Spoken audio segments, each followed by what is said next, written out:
দোস্ত, তুই যে ঢাকাতে 1 মাস ধরে বেড়ে এলো, কি কি তোর ভাল লাগছে? তেমন খুব একটা ভালো লাগেনি, তবে একটা জিনিস আমার খুব ভালো লাগছে। আমি 1 মাস থাকে যেটি যেটি আমি টয়লেটে যা টয়লেট করছি, ওই টয়লেটের দেওয়ালও যা যা লেখা আসলো ওই লেখাগুলো দেখে আমার খুব ভালো লাগছে। মানে কি কি কি লেখা দেখছু? প্রথম দিন এটা পাবলিক বিশ্ববিদ্যালয়ের হলের টয়লেট গেছে টয়লেট করবে।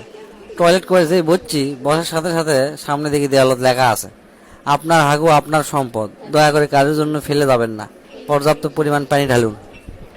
তারপর আরেক বিশ্ববিদ্যালয়ের চারুকলা ডিপার্টমেন্টের টয়লেটত গেছি, ঢুকতেই দেখি দরজাত লেখা আছে, আপনার ত্যাগকৃত মল কোনো শিল্পকর্ম লয় যে মানুষক দেখান লাগবে, তাই পর্যাপ্ত পরিমাণ পানি ঢালুন।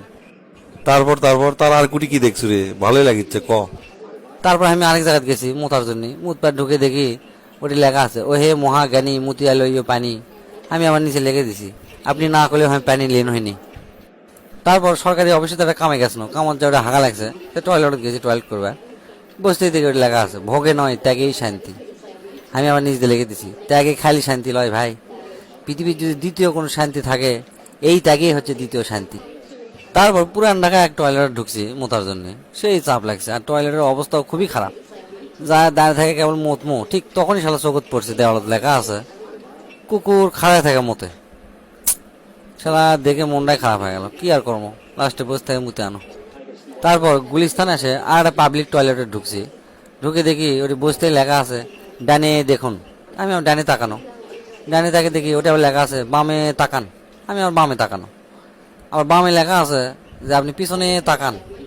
তারপর পিছনে তাকানো, পিছনে তাকাছি, আর ওটি লেখা আছে, এই মিয়া বৈশা তো মুসরা মুসরি করেন কেন, সোজা হয়ে কাজ সারেন।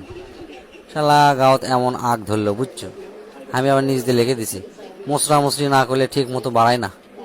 ওর থেকে গেছি একটা শপিং মল, শপিং করবার যায় টয়লেট চাপছে, টয়লেট ঢুকছি, ঢুকে বসতেই দেখি চোখত পড়ছে আবার ওই দেওয়ালত লেখা আছে, যা আপনি ফেলে থয়ে যাচ্ছেন ওটা হচ্ছে একান্তই আপনার ব্যক্তিগত সম্পদ।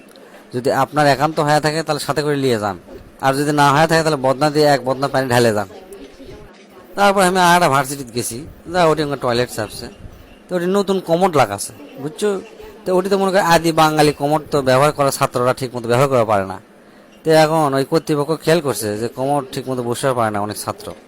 তো ওটি আবার লিখে দিছে ভিতরে যে আপনি যদি পা ঝুলিয়া বসিয়া আমার এই লেখাটা যদি ঠিক মতো পড়তে পারেন, তাহলে বুঝবো আপনি ঠিকভাবে বসে আছেন।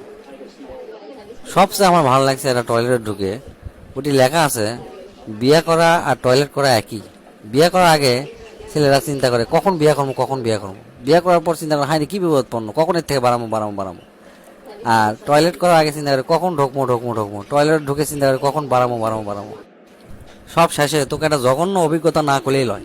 আমি এয়ারপোর্টে গেছি, আমার এক বন্ধু নেপাল যাবি, তাকে এয়ারপোর্টে প্লেনে তুলে দেওয়ার জন্য, প্লেনে তুলে দিয়ে আমি আসিচ্ছি। তো ওই নেপাল পৌঁছে হোটেলত যায়া ওই রেস্ট নিয়ে আমাকে ফোন দিছে যে দোস্ত আমি ঠিক মতো এসে পৌঁছে গেছি, অথচ আমি ওই এয়ারপোর্ট থেকে শাহবাগ আসবার পারিনি।